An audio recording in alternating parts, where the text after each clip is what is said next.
Wherever you are right now, may peace be upon you. Aw, that was sweet. Alright, so, I just decided. It is now my quest to play each and every queer-themed game I can get my hands on. And I just came across this new one today. This game has a safe for work mode. You can turn it on and off in the menu. Why would I ever want to turn it off? Alright, let's check this out. The last few weeks for me had been the most grueling days I've had for what seems like an eternity. I had just been accepted into the Marines. It was my first day. I was so overwhelmed, I felt like my life had changed completely overnight. While pondering, I heard a rugged voice calling out to me. "Hey there, Marine!" "Oh, hello, Daddy." Yes, Sergeant Hardy? Is there anything you need?" "Nothing, I just wanted to talk to you." "Okay." I was trying to decipher what an NCO like him wanted from a conversation with me. I didn't exactly have the option to refuse him. "So your last name is Jones. What's your first name?" It's Jayden. Jayden Jones." "Jayden Jones. What a lovely name. My name's Walter Hardy." "I think you'll be in my unit, actually." "Well, it's nice to meet you." The sergeant put his hand out for a handshake while sporting a toothy grin. "Come on, I'm not gonna bite you. Just shake my hand."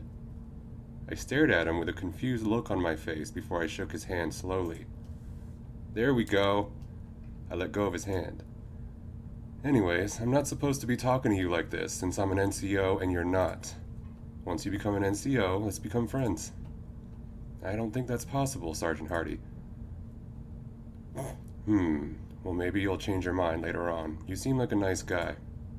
"Well, see you later." "Goodbye, Sergeant Hardy." That was weird. What's his deal? Okay. Visual novel. Got it. Okay. The sun began its decline when the blinding orange filled up the serene yet monotonous blue. Endless amounts of trees surrounded us as they stood in silhouette against the faintly colorful sky. A strong smell of ground and metal came my way ever so familiarly. The sounds of the winds going through the trees and leaves clashed with the endless grunts and banter of various Marines coming and going as they've been told. 20 years later, in the middle of all this, was me, Gunnery Sergeant Jayden Jones. And the music just kicks in. Alright. I've ordered my helpless Marines to do their daily training, and I made sure they come back to base in one piece. That's what I've been doing for 19 years. Today has just been another dull day in a dull life. I've seen it all by this point. Nothing has been able to stir something in me for a long time. Gunnery Sergeant Jones. However, that doesn't mean things didn't still annoy me, no matter how often they came by. I think I have a stomach ache. I don't think I'll be able to be on duty for a while. I've seen this excuse time and time again. I knew my cue and I told him. For someone with a stomachache, you seem to be in a good posture. The Marine then decided to hunch over slightly and tried to fake a cold. This guy was a joke. Nice try, Lance Corporal Richards. Suck it up and go to base with us. The Marine hung his head down and whined quietly. Fucking asshole. Keep it to yourself, Lance Corporal Richards. I'm not in the mood for your bullshit today. The Marine grumbled to himself once again. I simply ignored him and walked to the base along with the rest of the platoon. Saying it was pleasant would be an absolute lie, but in any case, we arrived at the Marine base and the day was almost over. Before heading to bed, I had to check on some Marines doing cleanup duty. You missed a spot. Do better next time. That's what I told them after I used my right pinky to wipe off some tucked away grime off the window. Everyone in the room had non-verbally groaned at my denouncement. Part of me wished that I could have been more loose with these guys, but I couldn't have risked being too lax on the job. I was about to head out when I first came across a familiar face. Hey, Gunnery Sergeant Jones! Something about the music is killing me. It was from Sergeant Major, Walter Hardy. He had been in the same platoon as me since I'd been enlisted. He'd always been nice and friendly towards me since then, albeit in an unorthodox way. Actually, he acted like that towards everyone, but everyone told me that he interacts with me the most, so I guess that's something. I saluted as I responded to him. Yes, Sergeant Major Hardy. What business do you have with me? Glad you asked. Do you know what tomorrow is? Of course I knew. Everyone in the goddamn Marines knew what the next day was. Yes, Sergeant Major, tomorrow is the ball of the Marine Corps birthday. And you know what that means? That I didn't know. I'm afraid I'm not sure what you mean, Sergeant Major. He slammed his head down. He slammed his hand down to my shoulder, giving me a small shock as he answered his own question. It means we get to celebrate with beer, you slowpoke. I came here to announce to you and all your imps that I'm throwing my own private party and all you guys are invited. Everyone in the room, whom I briefly forgot existed momentarily, cheered as loudly as they could. I understand, Sergeant Major. The other Marines and I will come to this party of yours. Wouldn't have it any other way. It'll be at the Cabana Beach Bar at 10 p.m. Make sure that all of your little rascals show up. Yes, Sergeant Major Hardy. Every Marine in the room belted that out with such enthusiasm. I saw how it was. Before he left, he gave a request. Oh, and one more thing. Yes. He walked towards me and put both of his hands on my shoulders. He then looked me in the eye to tell me something that was apparently important. Jayden, bring as much beef jerky with you to the party. Okay. I'll do that, Sergeant Major. Great, wonderful, truly marvelous.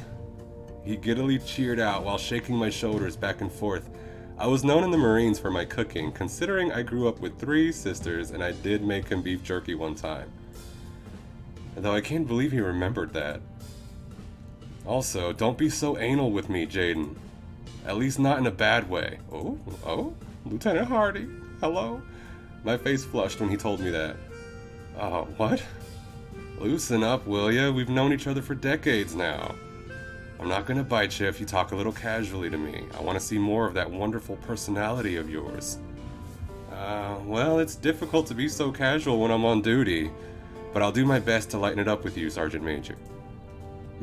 Can't blame you, but I better see a little change this time next time I see you, okay? Of course, Sergeant Major. Alrighty then, that's what I like to hear. Well, see you guys at the ball. The man left the scene as spontaneously as he came, leaving no hint that he was ever there. All of the Marines left to go back to their dorms while I walked towards my own. On the way, I couldn't have helped but think back to Hardy, his boisterous attitude leaving a footprint on my brain. I may not have known much about him then, but I did know that he's very unconventional. He liked to make bizarre comments towards his lower-ranked Marines and often gave them ridiculous demands. One time, when I was just a mere lance corporal, he asked his Marines to kick him in the balls. Wow. Wow, a little CBT, okay. Someone actually attempted to do this, but right when his foot was inches away from his crotch, Hardy dodged his attack and then tackled him while he was vulnerable. He then assured him that he's got balls, but maybe not nimbleness. Later that night, the Marine was given free liberty time. Hardy did get an earful by his superiors when several complained for harming a soldier. But I honestly believe no one really minded it, and those who called him out did it only because it seemed like something a Marine should do. That was his most egregious prank though, and after that he never got any complaints from his Marines. But the thing that stood the most out of him was that there was never any barrier between him and the other Marines. Even when I was just a boot, I didn't feel anything was stopping me from being good friends with him. Every other NCO always made their ranks abundantly clear, yet Hardy was different. He simply didn't care, even though he could realistically get fired from acting like that. I thought about all of this when I arrived at my dorm room. I'll be honest and say that I'm not sure why his chance encounter prompted my mind to fixate on him so much, but I didn't think too much of it at the time. I opened the door to my room and saw an everyday sight. With plain walls that have only dust pinned to them and the neatly made bed, this dorm room was quite plain, but I couldn't have complained about something that brought me decent shelter. By instinct, I put on my cap as soon as I came into the room. Guess it's a habit I made from my time here. Before I went to bed, I decided to read my book about various dinosaurs. Everything you wanted to know about dinosaurs, including stuff you probably didn't want to know. I turned my attention to the book I had a grip on. I read a section about the what? The Nyasasaurus? The hell is that? Possible the oldest species of dinosaurs ever known to humans. It's not particularly notable otherwise, yet us humans can't help but be fascinated by things unbeknownst to us. Every time I thought about dinosaurs, my mind became at ease. As a child, I would always spend my free time learning about the big guys. I even named a game of street basketball after the Titanosauria. Okay. Unfortunately, time was not on my side as I had to put both the book and my memory of when I still had my childhood curiosity down and go right to sleep. Was that necessary? Okay. As my consciousness began to wander, I began to think of the next day and the party. I couldn't enjoy myself the last time I was at a party. The noise, the people, they're just so irritating. But I couldn't have ignored an order from Hardy, so it was better if I had gone and made the most of it. The next morning, before I knew it, the ball had begun. I was in my dress blues listening to the speech provided by the commanding officer. For something that's celebrating the whole point of my career, I was so disinterested in the whole thing that I was struggling to keep my eyes open. Things were happening so fast that I mentally woke up when the cake was served.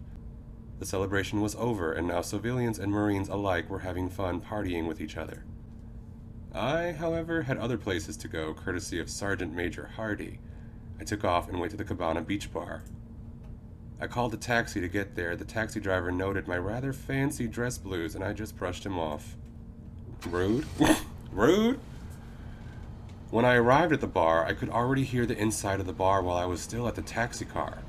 I walked up to the door, the noise getting louder and louder with each step. It was almost 10. I took a deep breath and entered the bar, its soul embracing me with its strong smell of wood, booze, and sweat from dozens of Marines. Okay. Despite the fact that I got there on appointed time, I was apparently late as countless Marines were already partying when I got there. Finally you came, Jayden. Come on, the fun's about to begin. I saw Hardy sitting proudly beside the bar table, surrounded by waves of Marines. Everyone in the bar was so lively. They were all chatting to each other and talking about topics they weren't able to discuss in so long. And they all had bottles of alcoholic drinks gripped to their palms, though curiously, all of them were sealed shut. I wasn't sure if Hardy just made people rowdy with his breathing alone, or if I was just unlucky enough to never see them like this. Probably both. In any case, I approached Hardy and took a seat next to him. Hardy waited for me to get somewhat comfortable before he bombarded me with questions. What took you so long? Bitch, I got here on time. Don't play with me. Wait, before that, did you bring the beef jerky? I took out a bag of beef jerky hidden within my dress blues and placed it in a hand right in front of him. Of course I do, Sergeant Major. Nice. He snatched that bag from my hand. I gotta admit, you're crazy good at hiding things if you manage to sneak in fucking beef jerky without anyone noticing. I mean, where did you hide it considering you were wearing that uniform? I hid it within my shirt, Sergeant Major. With that, I noticed his form of attire. Actually, why aren't you in your uniform, Sergeant Major? He bursted out laughing like a massive wave before his hand made its way onto my shoulder. Why would I wear my uniform to a bar? After the ball, I got into some normal clothes from my room and got over here. I briefly looked up with a dumbfounded look on my face. I will say, right now you look damn snazzy in that uniform. Maybe I should have kept wearing that itchy uniform to get a good lay for the night. I was so caught off guard by his sincere compliment that I barely remembered what I was thinking about. And stop calling me Sergeant Major.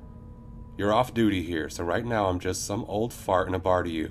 You shouldn't be so formal at a time like this. I couldn't believe what he was saying. But sir, none of that shit. Just call me Walter. I sighed as I stood no choice but to listen to his command. Okay, I won't call you Sergeant Major when I'm off duty. Now we're talking. But I don't think I can call you Walter, sir. Never mind. Would you mind if I simply called you Hardy instead? Takes a bit of effort to get used to, huh? Well, you can call me Hardy if you must. Now that that's settled, he stood on top of the table and began his preamble. Let the party begin. He screamed his soul out so loud I had to cover my ears for a brief minute. Shortly after, everyone became so enraptured with the now bustling atmosphere that they gave their own cry in response. It was so overwhelming that I thought I would faint, but I had to persist. The crowd persisted, but no matter the show of rowdy energy, none could have competed with Hardy. And despite his age, he managed to overpower everyone else in the bar. Now that we're locked and loaded, it's time to crack those bad boys open. I'm a bit bewildered at the fact that he really said bad boys out loud. All at once, everyone popped open the caps of their beverages. Hardy sure knows how to throw a party. Oh, I hated that. Come on, Dr. Seuss. Cheers to the good men that serve the great country that is America. Everyone cheered and they raised their glasses to the sky, some of them coming into contact with each other. Hardy jumped down to the floor to bring himself back with the rest of us before they all drank to their heart's content, with a few sighs of relief coming to fruition. Hardy himself downed a bottle so roughly I wouldn't be surprised if he cracked the glass by how hard he squeezed it.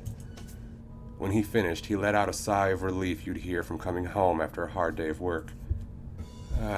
Nothing gets your rocks off like downing a whole bottle of cheap gin. When he raised his gaze towards my direction, his radiant smile turned into a small frown of disappointment. Hey, JD, how come you weren't drinking? I was so caught up with the spectacle of everything that I forgot I was supposed to be part of it. Oh, sorry, Serge. Oh, God. Oh, sorry, Sergeant. Hardy. I'm just a little shy, that's all. Also, JD... Once again, he smacks my shoulder with an even stronger force. Don't apologize. JD's my new nickname for you. You don't mind, do you? I answered him honestly. I don't, but he interrupted me by doing something he considered to be nice. Hey, bartender, 1 vodka for the handsome stud over here. My heart jumped a little with those words. Stud?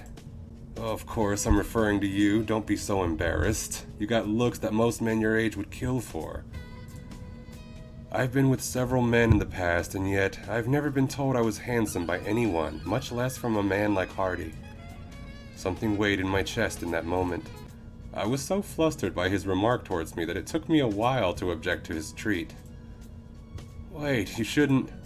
It's too late, as the silver-haired man had already received my gift from the bartender. Nonsense. A Marine should look out for their fellow people no matter the situation, so take it already.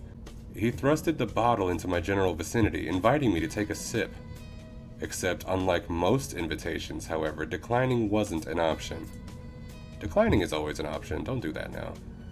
I awkwardly took the cold and glacial bottle out of his grasp and began the process of taking a sip from it. Is it a process? Is it a process, honey?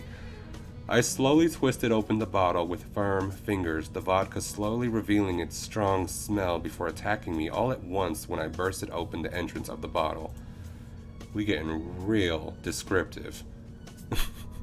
I strengthened my grip and slowly make the liquid go to my mouth when... Dear God, just drink it already. I'm saying, like... The bottle shook with such a strong force that I almost thought all of its contents would spill onto the floor. His violent interruption to my train of thought told me to hurry the fuck up already, as to not displease him. I simply shoved the bottle to my mouth and began drinking. The taste was brutal, giving no mercy to my taste buds as it all came crashing down. I swallowed it all with bated breath. Once the aftertaste kicked in, I struggled to even sit up straight. Oh, we got a lightweight on our hands. Hardy either didn't notice this brutal attack on me, or he just didn't care, as he cheerfully asked my opinion on the drink. Not bad, huh? He then punched my stomach, relatively lightly. I felt obligated to throw a bit of sarcasm his way from his unhelpful treatment of me. It's a little sour, but otherwise it's okay. Don't worry, the best part hasn't come in yet. In the meanwhile, it's time to take things up a notch. Hardy stood on the table again to face everyone else while I was busy dying. Everyone, listen up. It's time for us to share with the world all the things we've been dying to rattle on about. If you have anything to say right now, shout it out. Soon, the entire room rumbled with chaos, which ironically forced Hardy to keep things in order.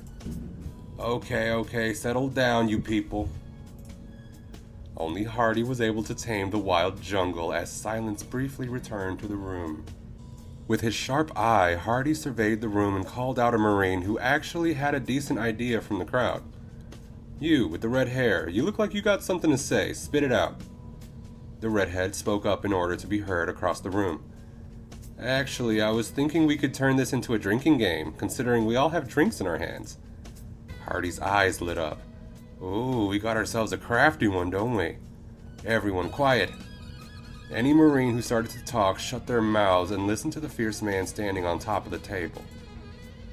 Well, you heard the man. Everyone in for a drinking game, say aye. He was handed an aggressive eye from the whole room, which prompted me to give into peer pressure and do the same.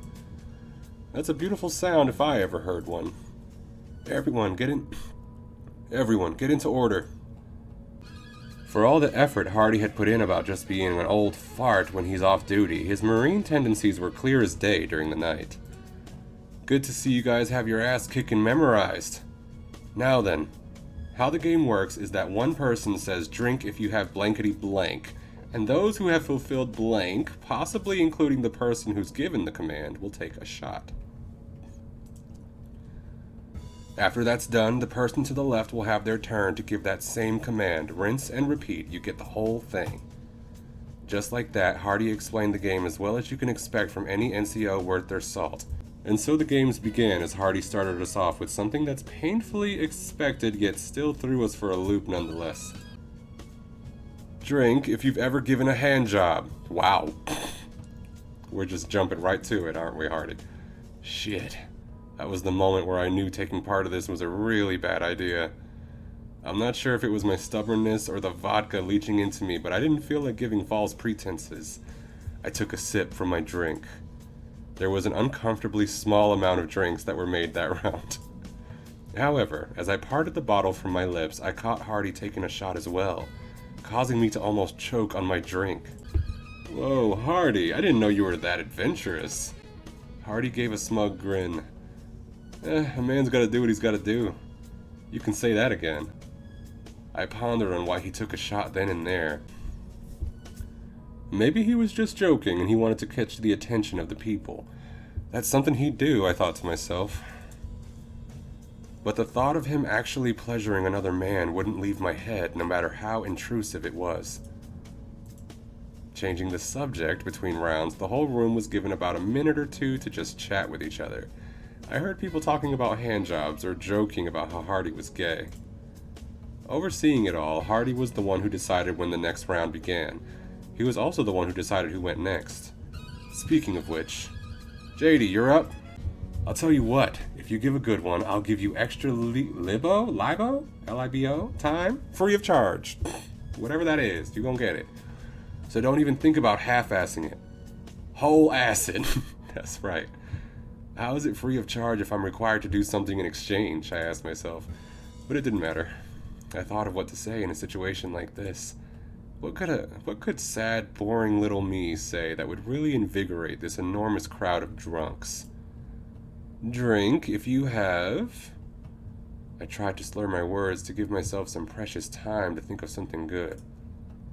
If you have ever pissed... Oh no, where are we going with this? On someone else.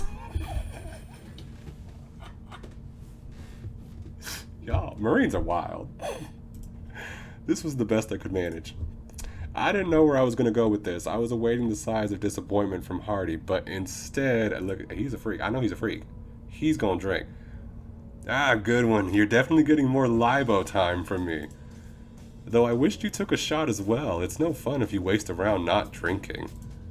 For a moment, I somehow wished I had pissed on someone just now. Y'all, it's time to go home.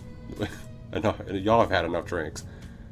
At any rate, he then chugged his bottle of gin fast enough for it to just be considered a shot. As for everyone else, I saw a couple of people take a shot as well, which gave me the horrific realization of how little I knew about these Marines I've worked with. But the point stood that I somehow managed to impress Hardy. Waiting for the next round, people started to talk about if they would ever piss on someone they knew, even in a sexual situation. What other situations? What? I was a little embarrassed about this, so I spaced out until the next round. Round 3 began, and this time the chubby, pale-skinned man was next in line. I had no idea what to expect from this guy, so I prepared for the worst. Drink. Desperate loser. Rude. Drink if you would suck my dick. Wow. Y'all are feeling some kind of way. All of you. Literally everyone else. Nobody drank. This guy really said it. Just trying to get an easy blowjob. You know what? I took a shot because fuck this guy. Oh, okay. But also let me fuck this guy because he was kind of my type. Okay, I see you right now. Alright. Bitch. It was the vodka talking. I looked around the room. No one else drank a single drip. Shit, I told myself. I thought I fucked up badly. Desperate loser. I was expecting a woman to take a shot, but hey, I'll take what I can. Bitch. Look, he immediately got shot down by Hardy. Don't even think you deserve being sucked by JD over there, Private. Wow. Maybe you should start by improving your attitude before asking for sex like a simpleton. The private's face became one of humiliation as the room erupted in face of Hardy's brutal rejection of the guy. Hardy then turned towards me with an oddly soothing smile. Hey, don't feel embarrassed, JD. Without you, I wouldn't have been able to tell that loser off. Give me a high five. He motioned for a high five, and I hesitated before I accepted his invitation and high-fived him back. I mean, that guy wasn't any more cringy than fucking Hardy or me. Like, okay. I'm a little surprised that you took a shot then in there, JD. You have a thing for chubby dudes? Hey, what's wrong with that? What's wrong with that? Chubby dudes need love? Well, yeah, particularly guys with muscle on them. I swore I saw something spark in Hardy's eyes in response to my clumsy confession. Well, there's nothing to be ashamed of for liking big guys. Nothing at all. I realized a little too late that I ended up accidentally telling him I was gay. Wait, I didn't... no worries, I don't discriminate. He spoke up before I could have attempted to save myself from this situation. I mean, y'all are talking about fucking handjobs and shit. Like, this is all pretty good. You're all gay up in here. Just because you like taking it up the ass doesn't mean you aren't a damn good Marine. Amen, sister. Or maybe you're one who likes to give it in the ass instead, huh? I would really like it if you didn't automatically ask what type of sex I like immediately after you find out what my sexuality is what I probably would have said if I was sober. Rather, I actually said, I don't really care about what I'm doing as long as who I'm doing is an absolute hunk. Or who is doing me, I suppose. I'm so glad to be hanging out with you at a time like this. I bet you are. What's going on with me? I wondered. I was acting so unorthodox with all this alcohol inside me. I've barely had a drink before in my life. I didn't know what was in the vodka I drank. I asked myself if this is what it's like to be intoxicated so strongly. Was it the reason why I'm having so much fun with a sergeant major?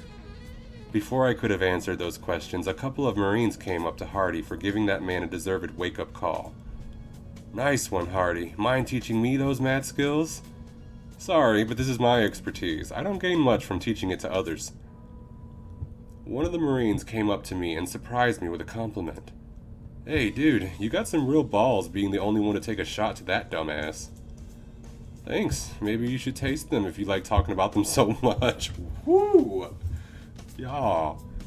Savage. I can't wait for the rest of this drinking game to go on. I couldn't have described these feelings going on within me, but it's been so long since I've been able to talk without any fear creeping up to me.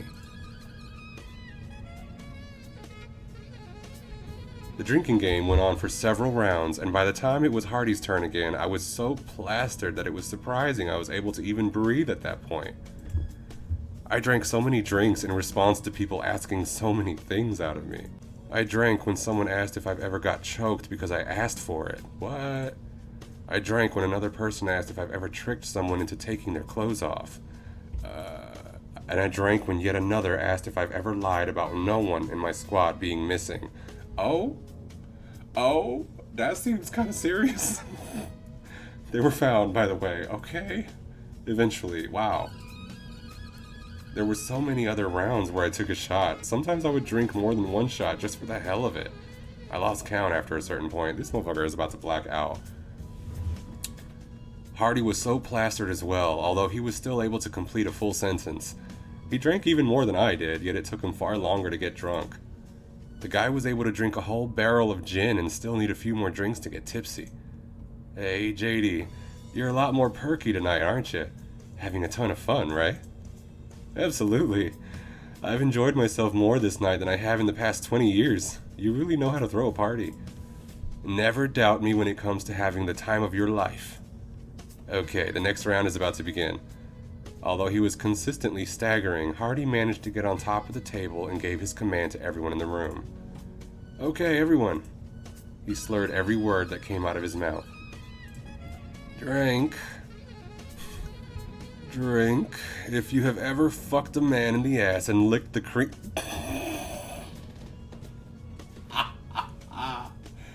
No, ma'am. Without resistance, him and I took another shot along with a few others in the room. This is a very specific... Y'all are... Hardy got down from the table and gave me another, albeit sloppy, high five. I'm proud of you, JD. You're the real man. Thanks, Hardy. Okay, JD, this next round is the last one, so make it good. Count on me, Hardy. This night was like a dream. It was nothing I'd ever experienced before. And all it took was a few drinks and a wickedly amazing host. It was like I was on top of the world when I bestowed these final words. Drink, if you're having the time of your life right now. Every single person in the room took a shot in the last hurrah. Fan-fucking-tastic, JD. Hardy and I tipped our bottles before we drank every remaining drip contained in them. Everyone in the room was partying and cheering for the final few minutes of this magical night. As things settled down and people started to leave, I began to slump down. Hardy supported me with his arms. His usual enthusiasm took a back seat as he expressed concern for me. Hey, JD, you look exhausted. I'll carry you home. He wrapped his arms around me and guided me outside. He took out his phone and called a taxi. Once the cold air hit me, I had to throw up on the ground, Hardy doing his best avoiding the fire. Fuck, man. Well, let's just leave and hope no one saw us. There was hardly anyone left in the bar by the time the next taxi came. He took me inside the car and I ended up snuggling beside him as if I'd been doing it every day. The taxi drove the two of us to the dorms. I felt so cold, yet I was warmed by his arms. My body unraveled itself from the stiffness the freezing air gave to me. I didn't even care that he was my superior. You look so relaxed when you're all exhausted. It's kinda cute. I wasn't conscious enough to respond to that, let alone even formulate any thoughts at all. The taxi arrived at the dorm building and Hardy half carried me inside his room. I suppose he couldn't find what room I was in, so he had no other choice but to take me to his room. Shit. I'm about to collapse soon. But I'm so close. What the hell just happened? With no other choice, he threw me and himself onto the bed for us to sleep in. Aww. Go ahead, snuggle into them bar titties. I turned my eyes to take a glance at him, and I didn't know where I was, what time it was, or even if I was still alive.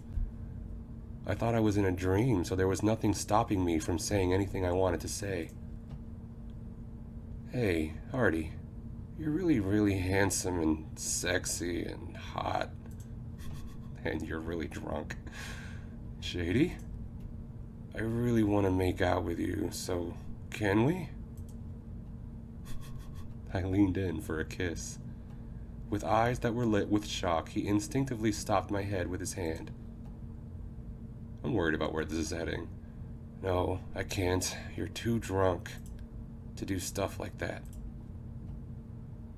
You're really special to me, which is why I can't take advantage of you this way. Good, good. I was a little worried, like, you know. I'm never comfortable when the other person is, like, really, really intoxicated. Um, I thought what he said was vaguely weird, but I just couldn't put my finger on it. I'm not drunk, I'm just a little tired, that's all.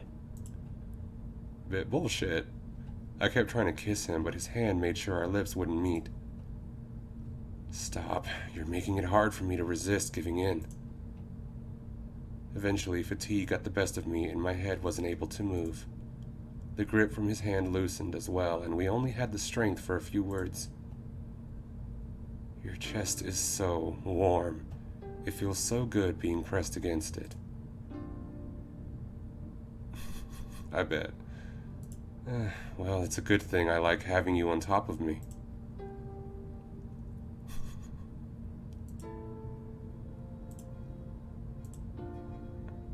Sigh. Tonight was great. We managed to have a blast in over 2 decades, and we got to learn more about each other. Yeah, I'm glad I was able to have fun with you, Hardy. I'm glad too. If only we were able to have more nights like these. Yeah, if only. As I was about to go into a deep slumber, I heard his voice one more time, soothing my mind as the world became black. Oh, I'm glad that they didn't hook up while the homeboy was severely intoxicated. That would have been a bit cringe to me.